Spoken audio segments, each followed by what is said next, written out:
নমস্কার বন্ধুরা, আমি ব্রততী রান্নাঘরে আপনাদের সবাইকে স্বাগত। আজ বানাবো চাল কুমড়ো দিয়ে সোনা মুগ ডালের একটা পুরনো দিনের রান্না। চলো দেখে নেওয়া যাক কিভাবে বানায়। প্রথমেই আমি চাল কুমড়োটাকে একটু গ্রেটারে গ্রেট করে নেব। এখানে আমি অর্ধেকটা চাল কুমড়োকে এইভাবে গ্রেট করে নিয়েছি। এবার এর মধ্যে একটু লবণ আর হলুদ দিয়ে আমি মাখিয়ে রাখবো। এই রান্নাটা করার জন্য প্রথমেই আমি একটা কড়াই গরম করে কিছুটা সোনা মুগ ডাল ভেজে ধুয়ে একটু সিদ্ধ করে নেব। এই রান্নাটা করার জন্য প্রথমেই ডালটাকে খুব বেশি সিদ্ধ করার দরকার নেই, হাফ সিদ্ধ করে নিতে হবে। ডালটা ঠিক এইভাবে আমি সিদ্ধ করে নিয়েছি হালকা ভাবে। এবার একটা কড়াইতে তেল গরম করে আমি কিছুটা আলু এইভাবে ডুমো করে কেটে নিয়েছি, সেই আলুগুলো ভেজে নেব।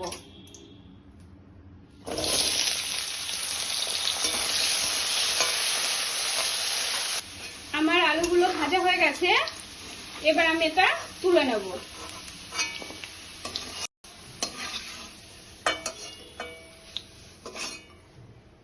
এবার এই তেলের মধ্যেই আমি কিছুটা পাঁচফোড়ন, একটা তেজপাতা আর শুকনো লঙ্কা ফোড়ন দেব। ফোড়ন থেকে একটু গন্ধ বার হলেই আমি এর মধ্যে দিয়ে দেবো একটু আদা আর জিরে বাটা।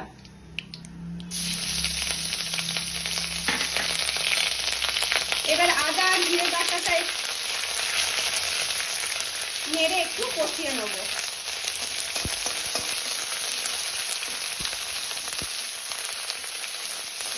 আমার মশলাটা কষানো হয়ে গেছে।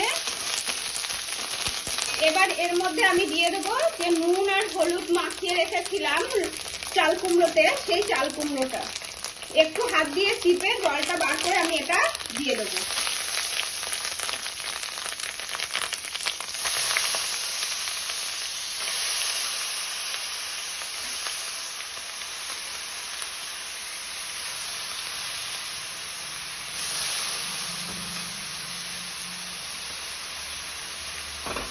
দিয়ে আমি ভালো করে এটা মিশিয়ে নেব।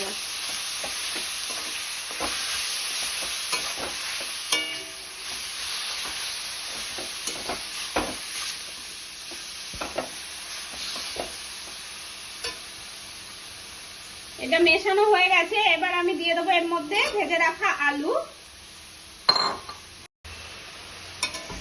তারপর আলুটা একটু মিশিয়ে নিয়ে আমি এর মধ্যে দিয়ে দেবো একটু নারকেল কোড়া।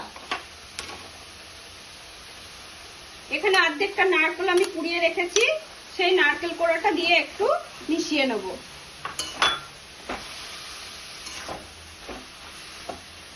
নারকেল কোড়াটা মেশানো হয়ে গেলে আমি এর মধ্যে দিয়ে দেবো সিদ্ধ করে রাখা ডাল। তারপর এর মধ্যে দিয়ে দেবো একটু নুন আর একটু হলুদ আর একটু চিনি দিয়ে এটা আমি সিদ্ধ হতে দেবো। তো বন্ধুরা দেখো, আমার এই রান্নাটা হয়ে এসছে। এরকম শুকনো শুকনো হবে আর আলুগুলো সব সিদ্ধ হয়ে গেছে। এবার আমি এর মধ্যে একটু ঘি দিয়ে নামিয়ে নেব।